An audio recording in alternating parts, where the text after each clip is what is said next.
Alright, cool. Finally got enough time to start recording something. So, let's just jump straight right in. This is the 2-year yield divided by the 10-year yield. If you've watched my channel before, you know why I continue to focus on this. This shows every time the yield curve inverts when you divide the 2-year by the 10-year. There's our COVID one. There's the housing market, there's .com, and then there's 1990. Every time that it's inverted. So we're still inverted right now, but as you can see, it's coming back down pretty quickly here. I have this technical level drawn at like the 1.06, 1.05 level. So you can see we only have a little bit more to go here, another about 5% until the yield curve is finally uninverted. Now, why is that important? So every time the yield curve has uninverted, I've drawn a little blue line here. We'll make this thicker, so here's in 2020. But we'll just go to the monthly, and I'll add, well, let's just add the S&P to that. So you can see our uninversions are denoted by these blue lines. As you can see, we're probably about to have another, probably right over here or something. Maybe in February or December, I don't know, depends on how they run these meetings. But you can see every time that's happened, we've had a nice big dump in the stock market, except this one in 1990. But there, and potentially here in the future pretty soon, we're gonna get another.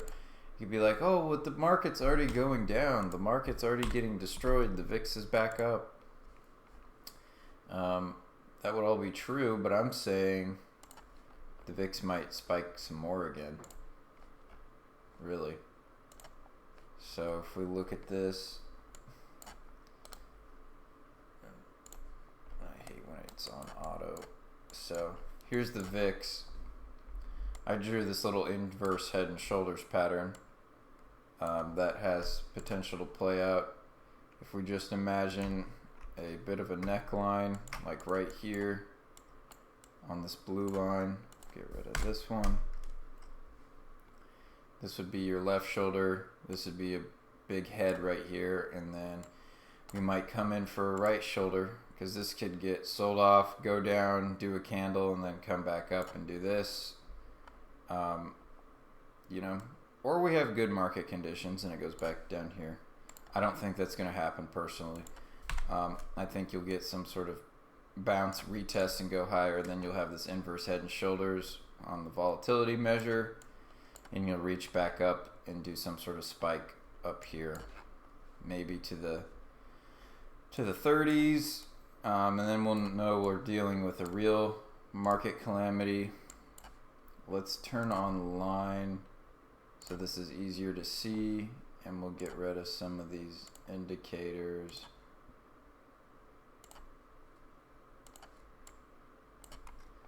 So you can see we had this big spike in 2020, big spike in 08, and sort of a period of a couple spikes here during the .com era, one in 98, one in 01.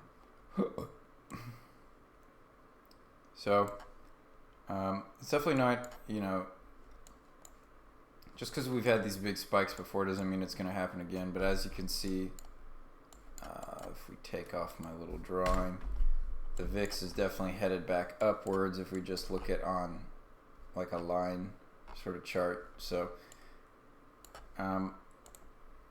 this is the VVIX also back up, and the 9-day VIX also going back up after a bit of a squeeze here. Let's go back to candles. I don't know how I drew this structure. Guess it was on the log scale.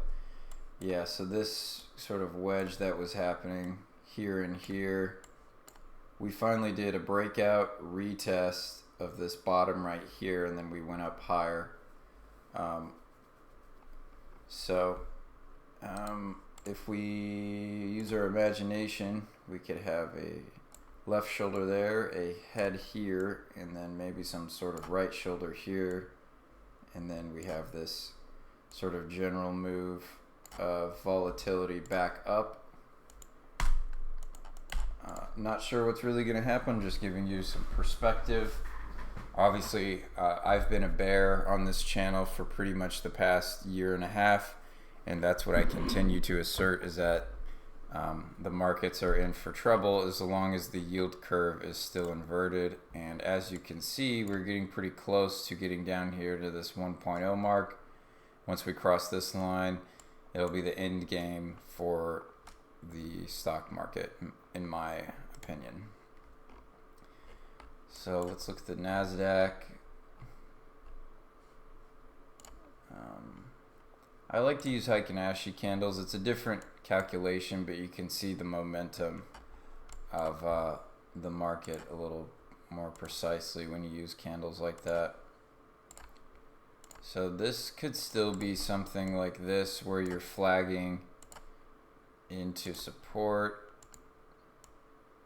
Well, we know this trend line's broken at least, but this could still be some sort of bull flag. You could go up here, here, get squeezed, and then go back up. It wouldn't exactly look like that. It would be like retest, go back up, and then back up this way. Or this is, it looks completely different than what I can draw right now. Another potential, I guess you could say, if we take this trend line right here, you can see we had a couple touches back in 22. Let's go to weekly candles on the NASDAQ. So it's kind of weird to see, but there's a shoulder, there's a head, and then here's like a smaller shoulder. These are weekly candles. This doesn't necessarily look like a head and shoulders yet over here, but as you can see, we pumped up to like this neckline area, and then we got sold off. So still kind of waiting to see whether the VIX is going to go higher and it'll sell off more. The S&P, I drew this head and shoulders right here, left shoulder, head, right shoulder, quite a while ago, and it seems to have played out. I drew this back in July, expecting that we would make a head and shoulders, because you can see right here by this dotted line, this was a neckline to a previous head and shoulders that we made. So here's the left shoulder, there's the head, here's the right shoulder, here's our neckline level right here at like 45, 85, 46. Anyways, as you can see, we go all the way over here into 2023. We pumped up to that same neckline, about 4,600 on the S&P. Then we got a big sell-off back down to 42.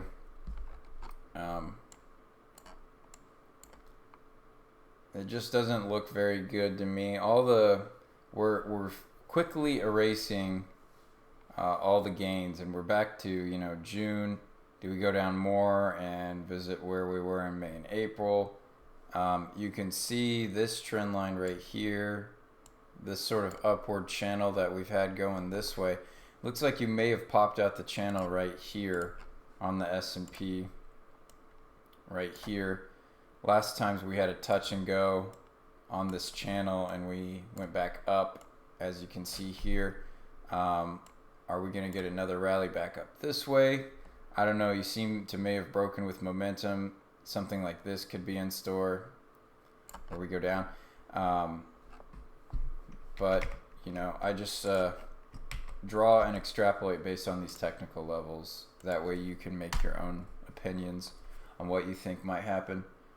I've obviously literally been saying it's going to go down this entire time, but that's because, I pay attention to one thing to tell me which direction it's ultimately going, and that's this yield curve inversion right here. And until rates get back to a normal level, somewhere maybe down here,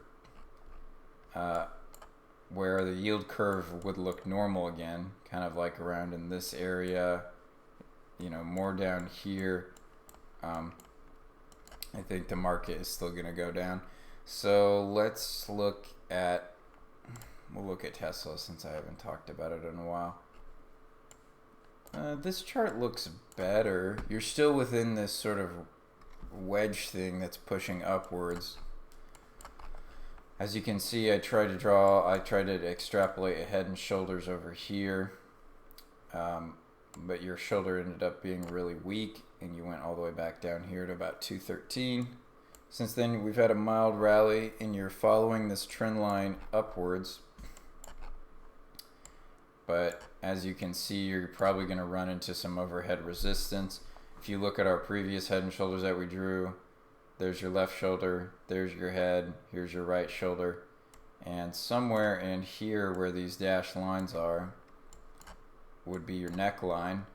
And if you remember from the previous charts of looking at the S&P, you would know that there's a similar neckline in play that was formed in 21.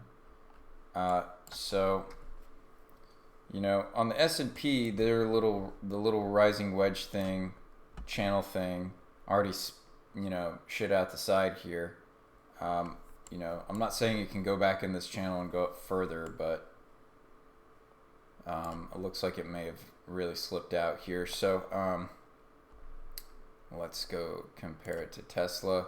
You can see it's a similar structure that we're looking at, and I'm talking about, like, you know, from, you know, January, December of this year till now. If we get more granularity on the 4 hour,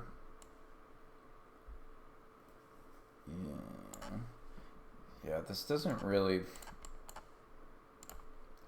look super great to me. You're probably gonna go up in here somewhere. So you're gonna get a lot of resistance up in this area, though. If you see how many technical levels, so we got 1, 2, 3, 4 touches on this. You tried to make a fifth, but you didn't go as far.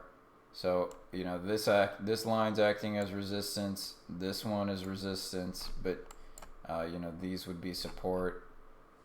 If I want to draw something like here, that would be another support line. So maybe you'll come.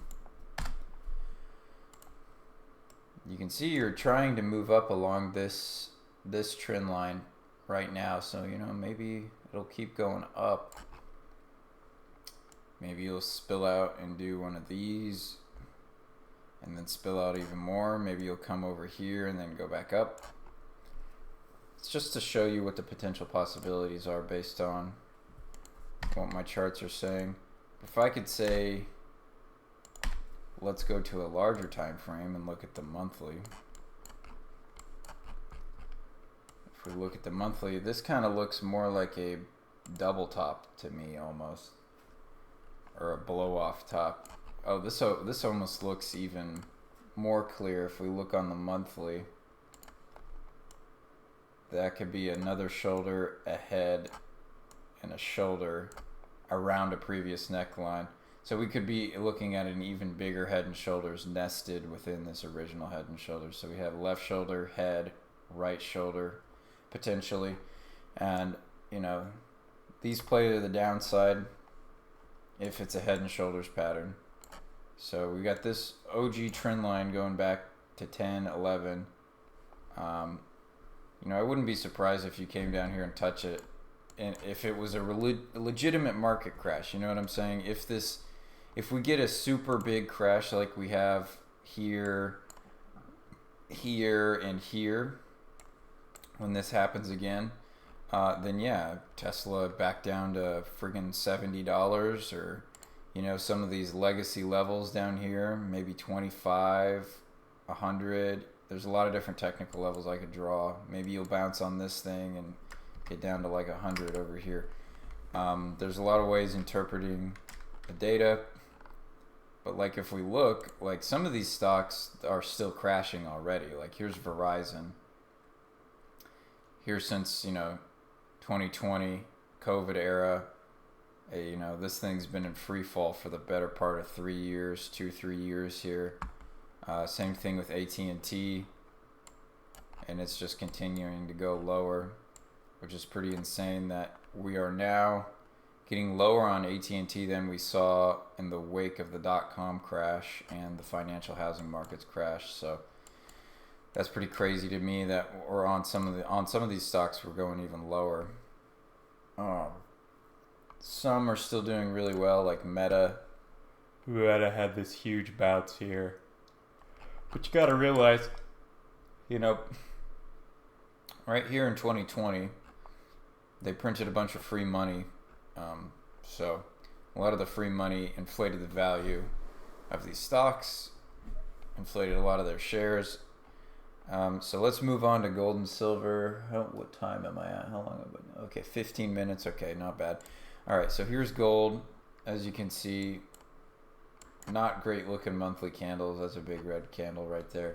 I still think ultimately we're in this big cup and handle. So here's the cup, and then we're in the handle. Let's go to the daily. Yeah, you can see basically since May, gold's had the beat down put on it, and we're at the same levels we were in March. So yeah, we just had a death cross right here. So the 50-day moving average moved below the 200. We got a death cross here. Last time we had a death cross was back here in June of 22. And you can see gold ultimately went down to 1,600. Maybe it visits the other side of this channel and then goes back up. It's really hard to say what's going to happen. This would be probably like the worst case scenario if I had to guess for gold, is visiting back down in this channel, and then central banks and everyone else is buying the shit out of gold and silver right now, so I wouldn't really expect it to necessarily go that far. I think what's more likely is if we look at the 200 week right here. So here's our 200 week moving average. 200 weeks is a pretty long time. That's almost like 4 years. You can see we moved above. We started to really gain bullish momentum in gold in 19. And we've been above our 200 week moving average and moving upward really since 2019. You can see we came down and tested it a little here in November 2022. This is when one of the first big sell-offs of the market occurred. But then we had this pump up to 2K. Now we're getting sold off again down to the 200 week moving average. We did this little sneak below and then back up. Could we do that again and then complete the cup and handle and then we're done? Very well could be, because if we look at another interesting piece of data, let's look at gold compared to the yen. We can see there's no cup and handle, we just have a straight line upward. So you can see, the price of gold really depends a lot on what you're buying the gold with. And in this case, if you're buying it in yen, or let's say euros, you're still basically at all-time highs if you've bought in gold in Japanese yen or euros. And I'm sure the same is similar if we were to look at something like the lira, or I don't even know who uses the lira anymore, or I'm trying to think, the yuan maybe. I read a silver report and I think they were saying the spot price for ounces of silver in China are still like 40 an ounce, which is crazy. So you might be asking, okay, why is gold down so much? Why are gold and silver down so much in dollars? Well, if we look at the DXY right here in the Federal Reserve debt system, we've had a huge pump, and technically we're still in a bull market. You're way above your 200-week moving average and moving upwards. You're above your 50-day moving average and moving upwards. So lots of strength in the United States currency. If you're an American, technically that means you have an outsized opportunity to buy gold and silver at a reasonable price because of the strength of our own currency. Sorry, my charts get a little busy here. We'll turn this off. Turn some of this off. You can see on silver as well, we're not above our 200-week moving average, but our 200-week moving average is still moving upward pretty quickly here.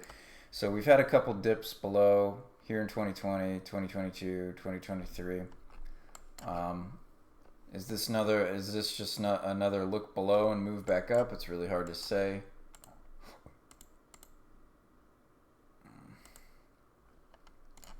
Draw one more line for us right here.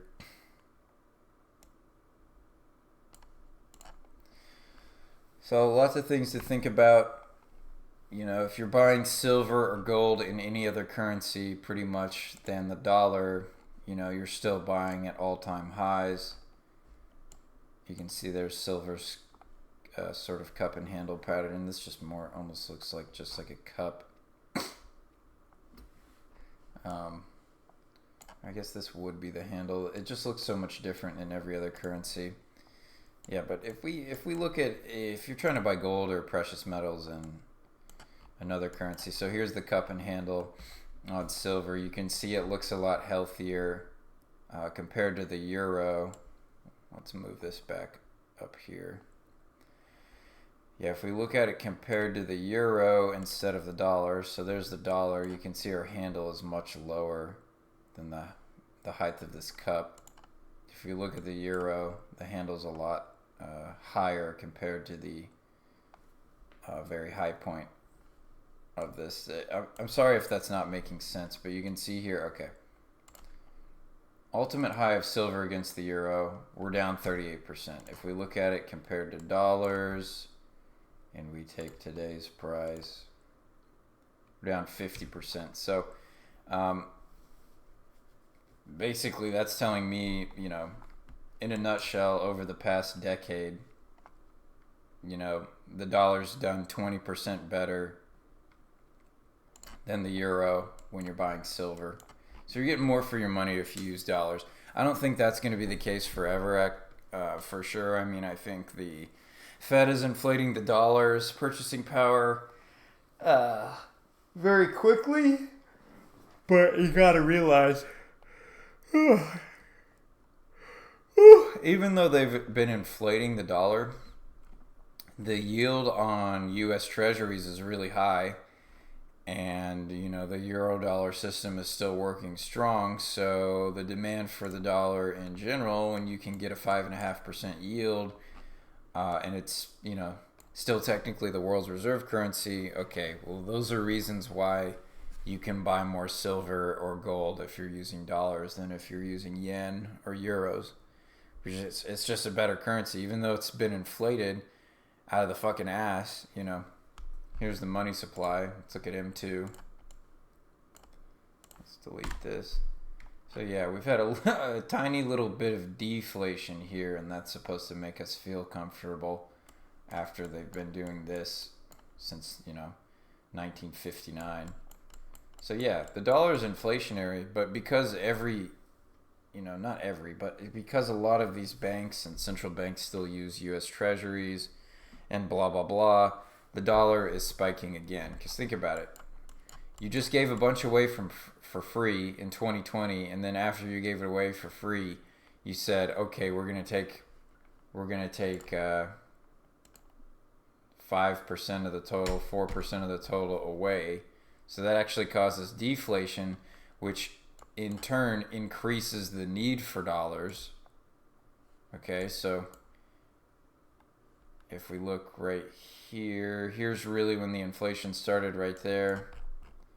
And then we had some deflation, but the dollar's still really strong because the yield on dollar debt is still really strong. Or is still really high, is what I'm saying. Eventually, it's going to reverse, and then we're going to have one of these spells right here with these blue lines, and then there's going to be more of a market crash and some, you know, readjustment of what the dollar is supposedly worth. But you can see we've gone through big spikes in the dollar before. That's nothing new. We had a spike here in 85, a spike here in 01, a spike here in 2022, and we're going back up. It's hard to say if this will be a double top or what will happen. Maybe it just keeps going up indefinitely. Okay, so you've got my case for that. If there's anything else you guys want me to cover, just leave it in the comments or whatever. All this stuff is obviously pretty informal. So peace out.